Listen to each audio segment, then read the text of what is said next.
Will you please give a very, very warm welcome to Susie Barrie and Peter Richards.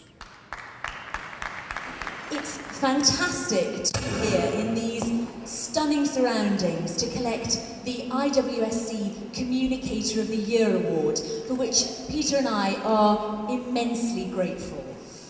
Communicators of the Year. I tell you, you should have seen the expression on our marriage guidance counsellor's face when we told her the news. But seriously, we are thrilled and honoured to be here tonight to receive this award. We actually got the good news when we were on a family road trip around New Zealand, and during which our 2-year-old daughter gave us an object lesson in effective communication. Until that point, she'd been doing sort of okay, but not brilliantly, putting her words together. And then suddenly, one morning she said, "Mummy, Daddy, I don't want to visit another winery today." We're particularly delighted that this prestigious award was made jointly for the first time in its history.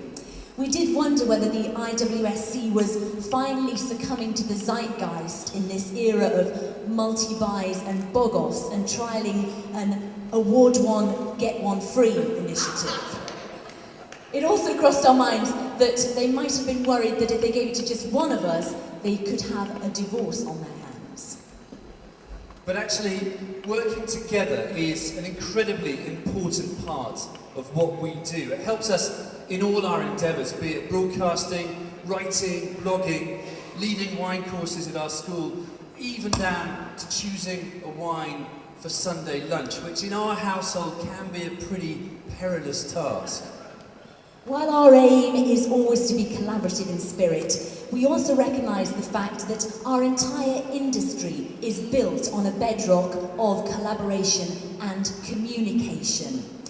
Great wine, food and drink is all about taking pleasure in coming together, chewing over and generally celebrating this wonderfully civilised and civilising subject of ours.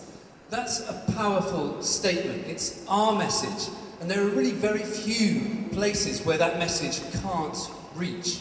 And this was brilliantly illustrated to me recently when I was walking along, dressed quite smartly, down in a slightly dodgy part of Southwark. Some of you may know it, near the Arches. You know who you are. And I was approached by 3 really quite menacing looking hoodies. "Ain't you that wine fella?" said one of them, clearly off EastEnders. And I said, I didn't know what to say. I said, "Yeah, I guess, yeah, I'm that wine fella."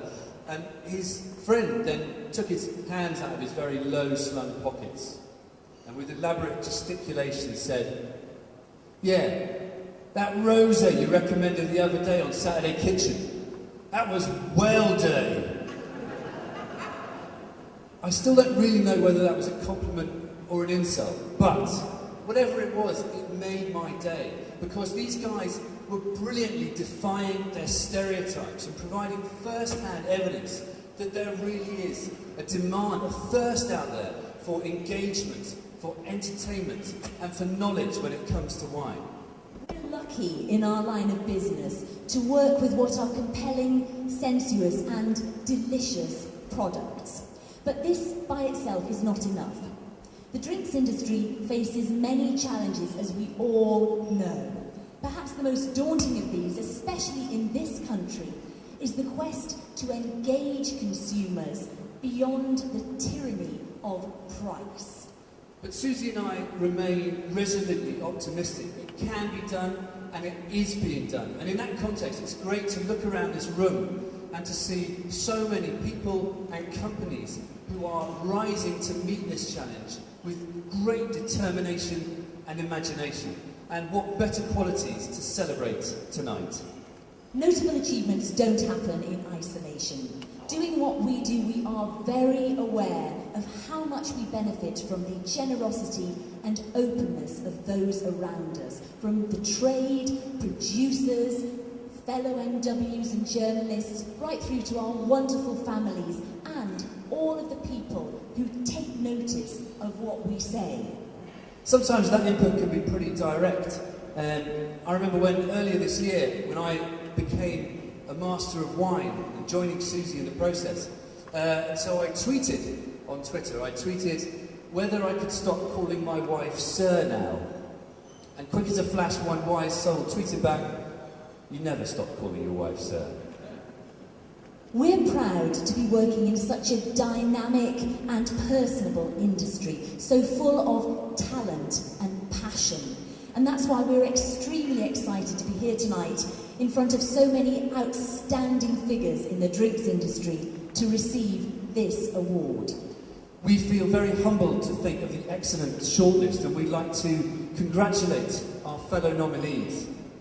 We'd also like to publicly thank the brilliant team at the IWSC and sponsors Verona Fieri. Finally, we're going to end with a quote that touches on the issue of communication, albeit not one we entirely agree with. Running a school of sorts, we thought we couldn't really let you get away tonight without a little bit of serious education. So I warn you, the following is a quote from Albert Einstein, and it does involve an algebraic equation. And it goes like this. If A is success in life, then A equals X plus Y plus Z.